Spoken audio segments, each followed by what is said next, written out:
lahat.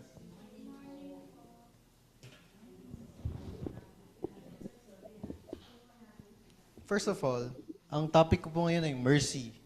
So, shout out po sa lahat ng mga Tita Mercy ko dyan. Shout out sa... Shout out kay Tita Mercy. Chinek ko talaga si Tita Mercy sa Zoom. Shout out sa'yo. Tsaka po yung Tita Mercy namin dito sa Worship Center. Shout out po sa inyo. Nung inaral ko tong teaching na to, sobrang na-bless ako.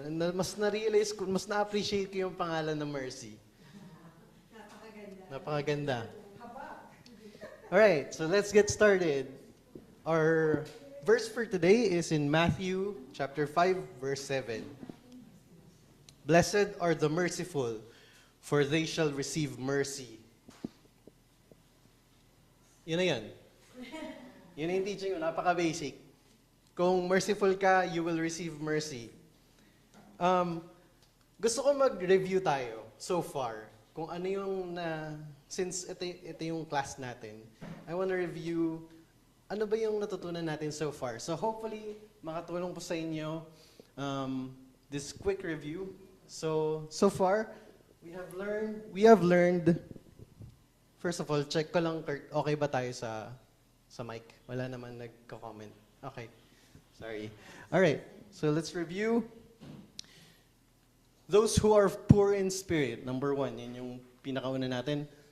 Those who are poor in spirit, ang natutunan natin is recognizing our own deep need for God. Blessed are those who mourn. For those who mourn, where we learned how to abandon our old self. Blessed are the meek, or letting go of our urge to control our own lives. Blessed are those who hunger and thirst for righteousness, where we hunger, we long for God to the point na ito yung isa sa mga essential need natin. Ito mga to, so far, these are things na I would call roots or interpersonal siya na mga bagay na kailangan natin i-work sa sarili natin. Ito yung mga tinatanim sa sarili natin. We start by being poor in spirit. We mourn what's wrong with ourselves. We give up control to our God. And then we long for Him. These are roots na when they have grown enough, or pag nagtanim ka, lumaki to, you start to get the fruit. And what is the fruit? We start to get a fruit, and mercy is one of the fruits. And I will dive deeper into this. Let's deep dive in this wonderful word called mercy.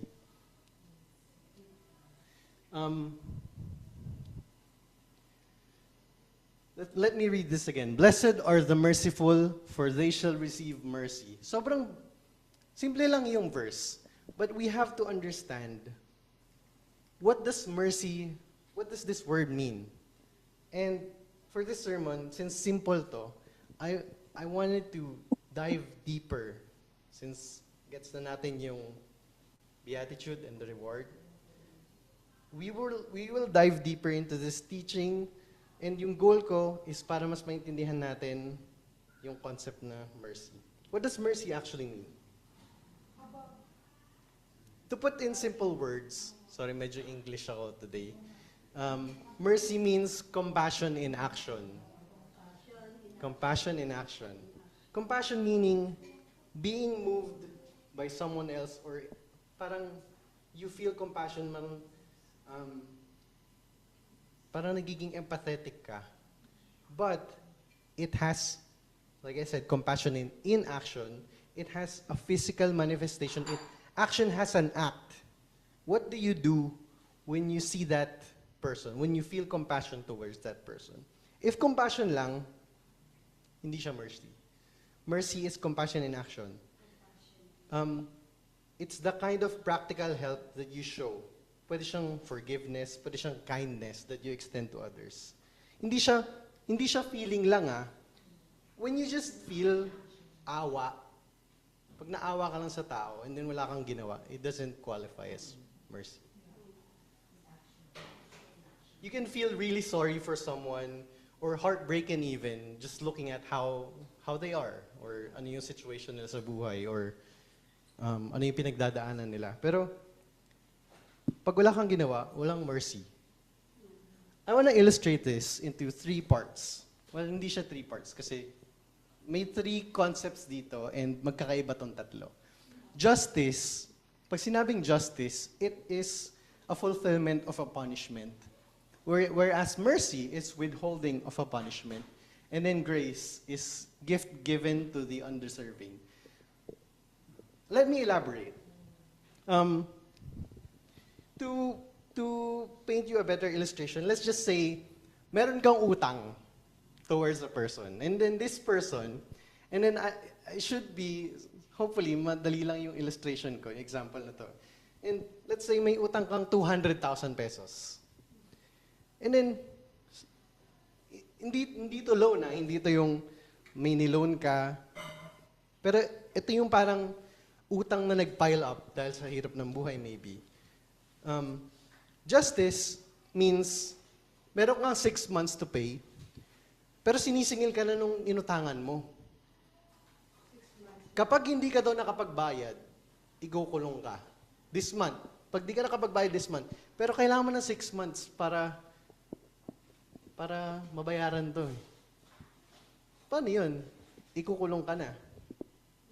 So, justice means, kapag hindi ka nakapagbayad, ito yung punishment mo. Kukulong ka. Mercy is like, maybe, humingi ka ng, maawa ka sa akin, please, kailangan ko ng time para mabayaran. Sabi sa'yo, di ko na kailangan bayaran mo yung utang mo sa akin. Wala na, canceled na yung utang mo. Your debt is forgiven. That's mercy. Now, grace is something much different. Imagine mo kung yung inutangan mo, binigyan ka pa ng 100,000. Tapos, kinancel pa yung utang mo. Sabi niya, eto 100,000 para makapag-start over ka. That's grace. So, I hope na medyo naintindihan natin yung difference ng tatlong to. But, for today, we're gonna focus on this concept called mercy. So, yung mercy is, ngayon, yung mercy is not as popular today. Well, it's never been popular kasi mahirap siya gawin. Usually, palagi nating iniisip yung justice. Palagi nating iniisip yung dahil may kasalanan tong taong to or dahil may mali siyang ginawa, kailangan ng hustisya, kailangan may consequence yung mali niyang ginawa. That's just how the world works, and we're all shaped or we're all compliant. Palagi tayong bound by the laws. And then that's how order works then. But when Jesus taught in the Sermon of the Mount, this was a radical concept, yung mercy. The whole point of why Jesus says, blessed are the merciful, is because mercy is a radical behavior. It's something that it requires something from you. It requires effort or even cost to demonstrate how to live mercy in our lives. Sobrang opposite siya sa tinuturo sa mundo. Di ba? Tinuturo sa mundo is injustice. So I wanna jump into like a simple example, and madalas na natin ito naririnig. The parable of the unforgiving servant in Matthew chapter 18, verse 21 to 35. And I'll just summarize. So meron isang king. And then may isang servant. Itong servant na to, meron siyang utang sa king, which is 10,000 talents. And yung king, diniman niya yung servant. Sabi niya sa servant, Servant, kapag hindi ka nagbayad ng utang na to, kailangan mong bayaran yung utang ko, yung utang mo sa akin, dahil kapag hindi mo ito binayaran, ibebenta kita, kasama yung wife mo, kasama yung mga anak mo, at lahat ng iyong possessions, basically yung entire life ng servant na to, kung hindi mo bayaran yung utang mo sa akin. Sabi so yung servant, nagmakaawa siya sa king. King, pagpasensyahan niyo ako, pagbigyan niyo ako ng oras at ibabalik ko, babayaran ko po lahat ng utang niyo sa akin. So yung king, naawa siya dito sa servant na to, and forgave him and released him out of slavery. Itong servant na to, pinatawad yung utang at tinanggal sa, hindi na siya slave. Isa na siyang normal citizen. Ganun yung awa ng king. So this same servant, itong servant na to na hindi na servant, citizen na siya. Ngayon, nakita niya yung isang servant, may isang servant na kasama niyang slave dun sa king. May utang sa kanya yung servant na yon, yung nakita niyang servant na 100 denarii. So I looked it up, sabi nga ni Pastor Sean, may best friend siya, si ChatGPT. So nilook up ko, ano ba yung conversion rate nitong 100 denarii na to? 100 denarii is about 100 days worth of sahod. 100 days worth of sahod. So yung utang nitong nung servant, yung utang sa kanya ng fellow servant niya is 100 days worth of sahod. Also, nilook up ko, magkano yung 10,000 talents? One talent, isang talent 10,000. Isang talent is equivalent to 6,000 denarii or 16 years of wage for a slave. 10,000 talents would be close to 60 million days worth of wage or sahod. So, kaya mo bang, napaisip ako, paano babayaran nitong servant nito yung utang niya sa king kung 10,000 talents yung utang niya? That would be around 164,000 years of work. Kaya mo ba maging slave ng 164,000 years? So, to put it simply, yung utang nitong servant dun sa king is beyond impossible to repay. Kahit, di ba nagmakaawa pa siya, King, babayaran ko yung utang, kumawa kayo sa akin. Pero hindi niya mababayaran yun eh. Ngayon, what did this servant do? Itong may utang na 10,000 talents sa king, nung nakita niya yung may utang sa kanyang 100 denarii na fellow servant niya, he seized them, sinugod niya, and choked him, bayaran mo yung utang mo sa akin. Nagmakaawa pa yung fellow servant niya, and said, please have mercy on me and I will pay you 100 days worth of sahod. Siguro, 100 days siyang tatrabahuin yun para mabayaran niya yung fellow servant. Ano sabi nung servant na to? The servant refused and even put his fellow servant into prison until he has paid the debt, yung utang. Pinakulong mo, paano magtatrabaho yung tao para mabayaran yung utang mo? Nakita to nung ibang mga servants na witness nila itong ginawa nitong evil, itong unforgiving servant na to. At sinumbong dun sa king. Ngayon, itong king, sinamon niya itong servant na to, itong unforgiving servant. Ito hindi na siya servant by this point, citizen na siya. Matthew 18, verse 32, you wicked servant, said the king, I forgave you all the debt because you pleaded with me. And should you not have mercy on your fellow servant as I had mercy on you? And in anger, his master delivered him to the jailers until he should pay all his debt. Pinakulong na itong king, itong unforgiving servant, until mabayaran lahat ng utang niya, yung 10,000 talents. Tingin niya, mababayaran ba yan? So also, sabi ng king, my heavenly Father will do to every one of you if you do not forgive your brother from your heart. This tells me, this was a parable, and when Jesus talks about parable, it always means something. This tells me na when God shows you, when someone shows you mercy, yung expectation is to,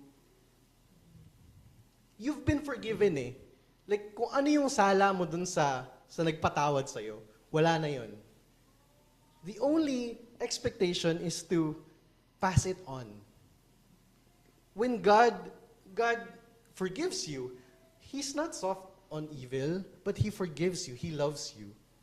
So when we receive God's mercy, or a mercy of someone, the expectation is we pass it on. This unforgiving servant, the same exact situation na nung bumaligtad lang siya, yung may utang yung ibang tao sa kanya, he did not forgive. That's crazy. And so, what happened? The Serb yung nangyari sa kanya. I want to look at another story of justice, maybe, and then let's look at, this is the headline. A former Dallas police officer, Amber Geiger, fatally shot Botham Jean in his own apartment. I'm gonna read, meron akong babasahin na onting section about this story. Amber, yung police officer, entered the wrong apartment and claimed she mistook Botham Jean for an intruder. Ngayon, if I show you this picture, Amber yung female officer. And then Botham Jean is yung victim, yung binaril niya. Ngayon, if you hear about someone who enters a wrong apartment and mistook a black person for an intruder, this is crazy. This is about, ano ba yung headline? Fatally shot Botham Jean in his own apartment. Alam niyo po ba sa US na this is very common for police officers and people of color, persons of color, na palaging may violence or may misuse of police force towards these people just because of their skin color, just because they're black. In a data or a study published in called PNAS, or Proceedings of the National Academy of Sciences in the United States, 1 out of every 1,000 black men can expect to be killed by police use of force alone, without innocent black men. And hindi ko gusto maging political dito, and we are far from this issue. Pero we can see just how tragic the world is now. Even if, maybe for us, if may mga nakapag-travel na sa inyo dito to a different country, or even me, kahit nga ako nakapunta ako sa Ortigas, tapos may makasabay kang isang dosenang Korean sa elevator, mababa na yung tingin sa'yo, mararamdaman mo na yun. And this is just how the world works, unfortunately. But I want to change the perspective a little bit about this story. Ngayon, what we know so far is this police officer, killed a black man just because he's black. And she's entered the wrong apartment. And I want to take a deeper dive into this story. I want to tell this story from the perspective or in the shoes of Amber. So, that's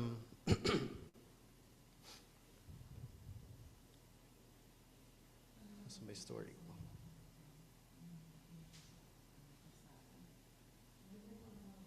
Wait, give me a second.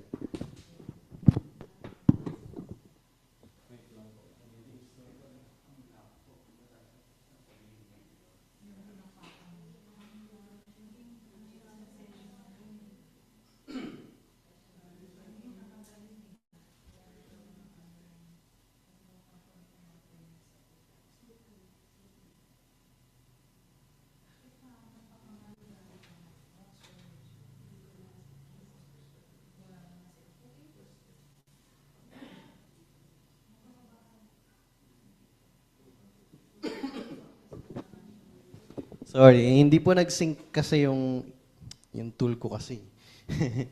Alright, so on the night, from the perspective of this police officer, on the night of September 6, 2018, imagine mo, police officer ka, you're gonna come home, I think si Tito Eugene siguro makaka-relate. Ang tagal ng shift mo, 14 hours. Pauwi ka ng bahay, pagka-uwi mo, same, parang, alam mo yung pagpagod na pagod ka, autopilot, parang hindi mo na maalala na nag-park ka, hindi mo na maalala na umakyat ka ng, may mga dinaanan ka. So itong apartment na to, umakyat siya, nag-park siya, parehas lahat ng parking spot, yung aakyatan na hagdan, until makapunta siya dun sa pinto. So ito, pagdating niya dun sa pinto ng apartment niya, nakita niya, hindi nakalock yung pinto. So, di ba, pag nakita mo, wait, there's something wrong. Nilalak ko to umalis ako eh. So, in that moment, since police officer siya, lahat ng training, na in-undergo niya. Siyempre, kakabahan siya nun eh. Magkikick in yung adrenaline mo kapag ka ganun. There's something wrong dito sa bahay. Kasi, may nakabukas yung pinto. So, initial thoughts mo, bakit nakabukas to at siguro may nakapasok dito. So you walk in. Hindi mo na mapansin kasi naka-hyper-focus ka dun sa fact na possibly may nangyari dun sa bahay mo. Madilim. Pagpasok mo doon, may nakita kang figure, may nakita kang tao na, syempre, kakabahan ka nun. So this police officer, nung nakita niya yung tao, sa training niya, ganito, reaches out for the gun. Siguro may mga commands na siya. Ano yun? Ano ba yung mga commands? Show me your hands or get on the ground. Kasi ganun yung training nila, threat assessment talaga eh. May protocol yan eh. Threat assessment, identify the target, assess the risk. Yung nakita mo yung may tao sa bahay mo, you immediately, hindi mo expected na merong tao doon eh. There's a danger. So, what happened? Amber fired 2 shots to the man's chest. And then you see, there was silence. She realizes the man that she just shot is dying. That moment, Amber's world collapsed. Na-realize niya, the number on the door was 1478. And her apartment was in 1378. The same exact apartment, only sumobra siya ng akyat. Sumobra siya ng akyat. She had parked 1 floor too high, walked into the wrong unit, ignored everything. Hindi niya siguro na-realize na hindi yun yung bahay niya, nakita niya na lang mali yung lock. You know, in apartments, pare-parehas ng pinto. So madilim, I don't know. And these are not the exact details, but this was my interpretation on what could have happened if you've mistaken this much. Amber killed an innocent man. Ngayon, questions arised. Amber was charged murder. Usually, these would be charged as mistaken identity or manslaughter or homicide just because hindi mo inintend patayin yung person in the first place. It could be self-defense. But there was an argument, if hindi black si bottom, if hindi black person yung nakita niyo, would it have been different if white person to? Immediately, she shot the man.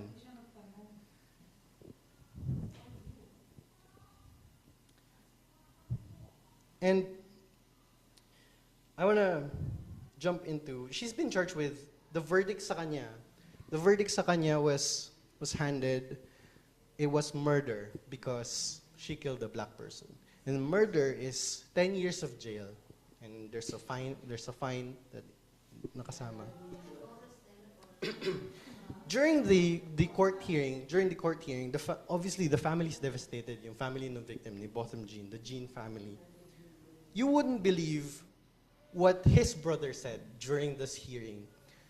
Sabi nung brother, si Brand yung name ng brother.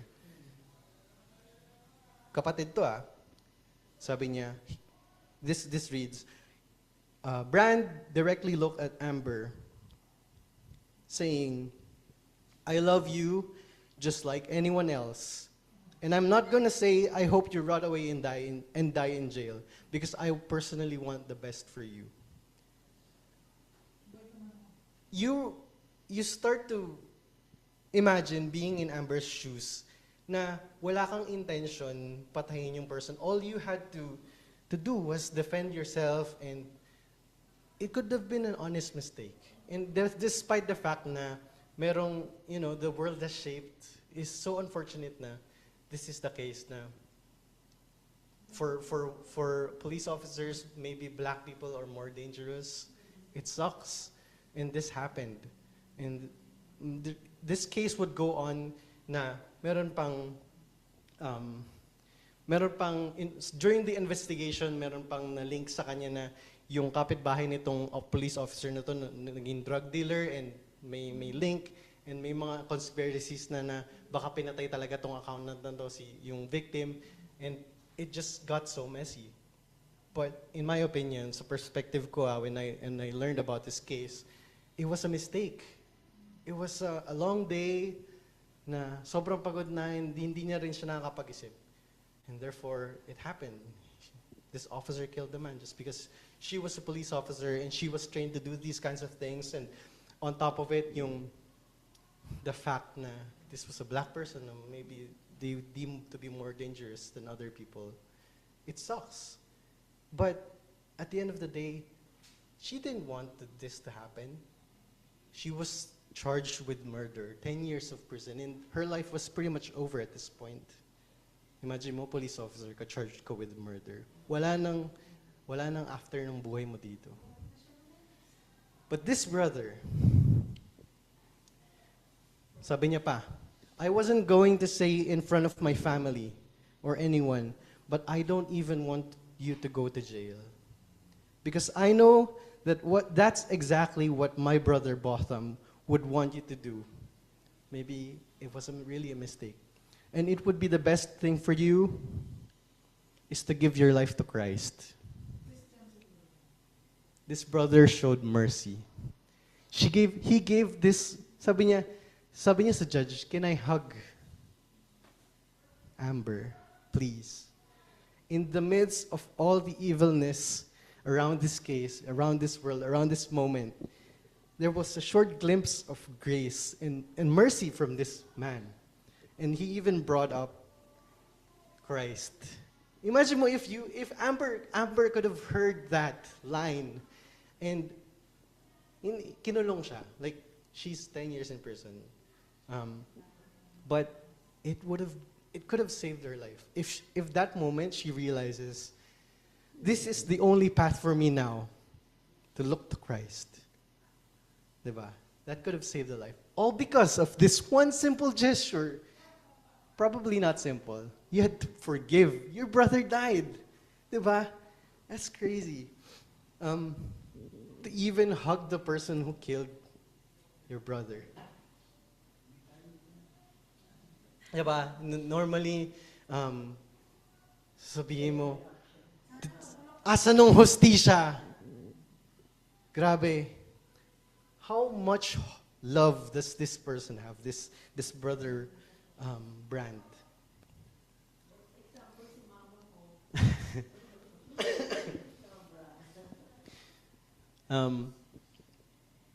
I want to look into an example of our Lord Jesus.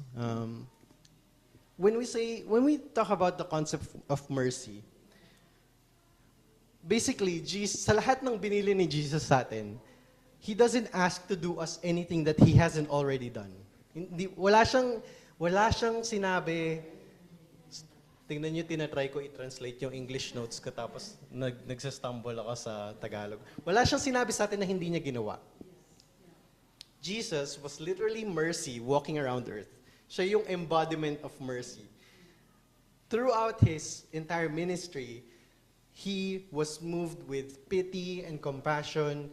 Naawa siya sa lahat ng tao, but more importantly, He acted. He healed the sick. He forgave sinful people. And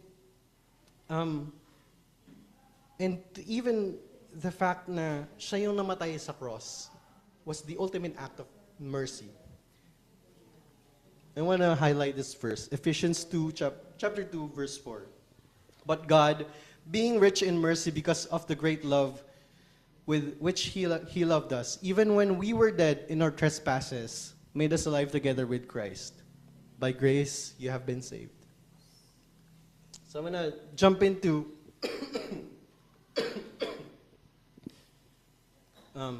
mercy is compassion in action. Hindi siya passive, hindi siya yung wala kang gagawin. It's not that you just see someone in need and you just feel bad. No. Mercy comes with action. and to help the people in need or to forgive, all the acts of mercy, mahirap to gawin. These are difficult things to do. And more importantly, they cost something. They take something from you. And they're also risky. Risky to sometimes, when you forgive someone out of, you basically risk the chance of them doing it again if you forgive someone. In small things or in big things. What if, let's say, what if you forgive a murderer and then that person would murder again someday? That's risky. But what did Jesus do? Ngayon, we are in a time na namatay na si Jesus. He has thank you dito. Thank you po.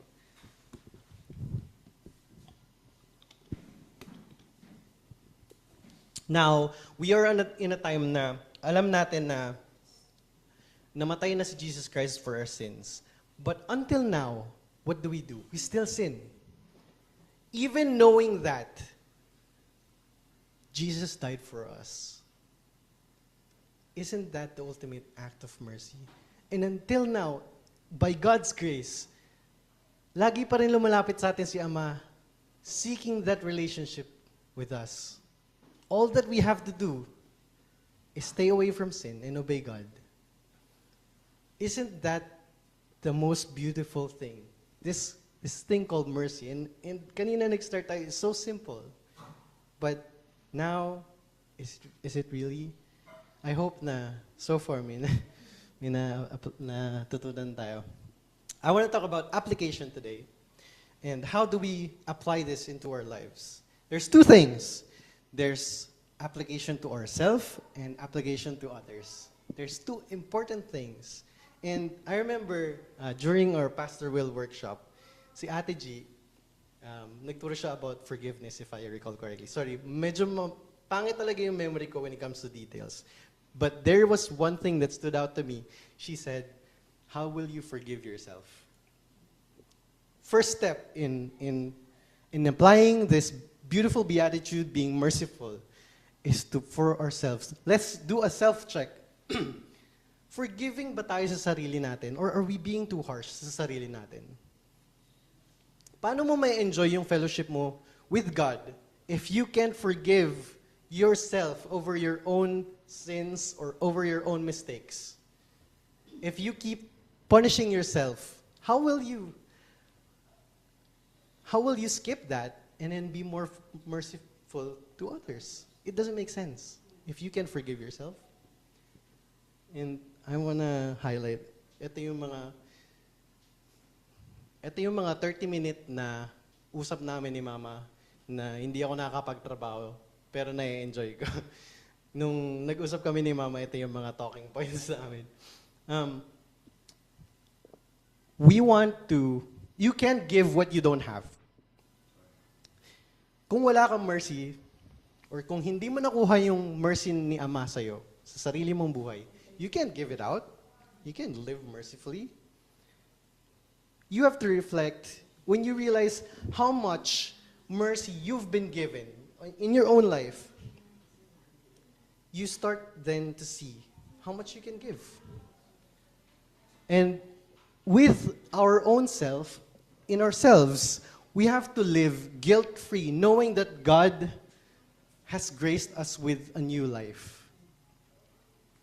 Now, to others, there's a few things. Every day, especially for me, people let me down. I'm always disappointed when I see other people not meeting my standards, and this is my personal problem. And siguro, nung ginagawa ko tong part na to, it's mostly for me. Applications sa sarili kong buhay. If I can't forgive myself, or if I hold my own standards to myself so high, other people can't even meet that. If people let us down, even our own selves, we will never be satisfied. Here's my tip. Yung pro tip ko sa inyo. Don't make a big deal out of little mistakes. Diba? Parang nagkamali lang, bad trip ka na. Hindi naman alam yung expectations mo in the first place. Hindi mo naman binilinan na ganito yung gawin. If everything is an issue for you, then everyone will be an issue for you. If every little thing, mababad trip ka, bigla ka nang may outburst, everyone will have an issue with you. Those who despair, for those who disappoint, for those who let us down, let's be patient. And be patient. For those who despair, be there for them. These are people who need it the most. These are ones na desperate and have no choice in life, where they can be struggling mentally, financially, spiritually, emotionally. These people need help, and that's why we have to be there for them, for these people. For those who doubt, we have to be open. No, may mga tao siguro, marami sa atin nagtataka, bakit tayo may ganitong ginagawa every Sunday? Bakit araw-araw ka nag-fellowship? Grabe naman yan, ang kain naman yan sa oras. But these are people, our first reaction is to debate or defend ourselves. Hindi, kasi ganito, ganyan.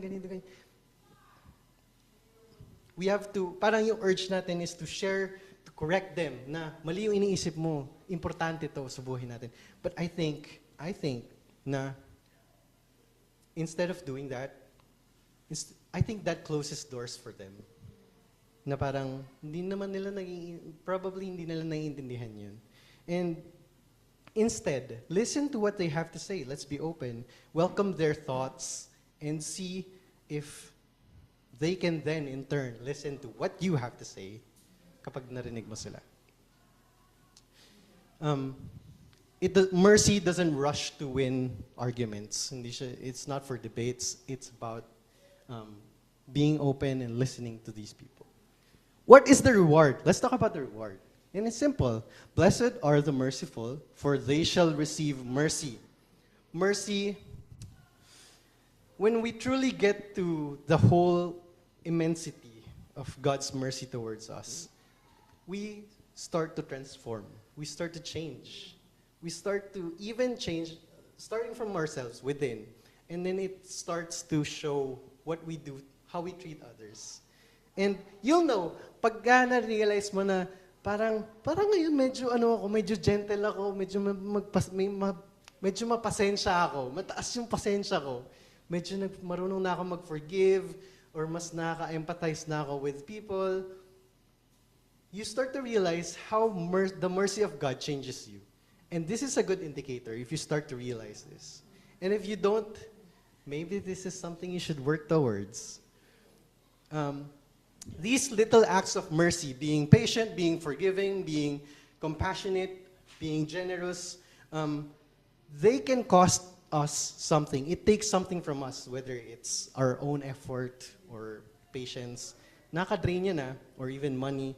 But the returns or what you get out of being merciful can ripple. I mean, ripple effect. It ripples into great outcomes in our lives. Ripples means yung small impacts na mga ginagawa mo araw-araw, it compounds to something that will be much bigger. Dahil you're consistently forgiving, you're consistently patient towards people, you start to become a really good person, and that feels good. The ultimate reward, though, for they shall receive mercy, what this means is that if we live God's mercy in our lives, if we are merciful, then we will be part of His promise, and God will show us mercy in the end. That's so beautiful. So, this teaching, I want us to walk away with, starting today, I encourage you, read this question. To whom can I go easier on starting today? We begin our week, tomorrow's a Monday. Ibang tao yung mga kasalamuhan natin. Probably our classmates, or friends, or colleagues. Start with the first step that's easy to do. How can I go easy? Parang, onting pasensya lang. The first step can sometimes be difficult. Mahirap maging mapagpasensya ha, even for me. But this is what Jesus tells us to do. To be radical enough to be able to do things the world doesn't teach you to do, doesn't normally do. This could be a person, an enemy, a family member, yourself. How can I go easy to myself today, starting today? A loved one, a stranger, a coworker, a person who owes you. How can you go easier on today? Starting today. Let's pray. Father, thank you so much for your blessing, your word, and for your Son, Jesus Christ, who showed us a clear picture of your love and grace, that through him, we have a new chance to be a different person that's more worthy of your love. Father, help us to be more merciful towards others so that you, as you so have been merciful towards us. Let us walk with your mercy, forgiven of our debt to you that's not payable, and that we can find the new life, one with you that's so much better. Give us courage to always take the narrow path, choose to take the harder steps, and live in ways that are radical and different from this world, as Jesus taught us. And that so it may please you, Father. Teach us to forgive and help us to forgive even ourselves. And all of this I pray in the name of your Son, Jesus Christ, our Lord. Amen. God bless po. God bless po sa lahat. Beautiful message.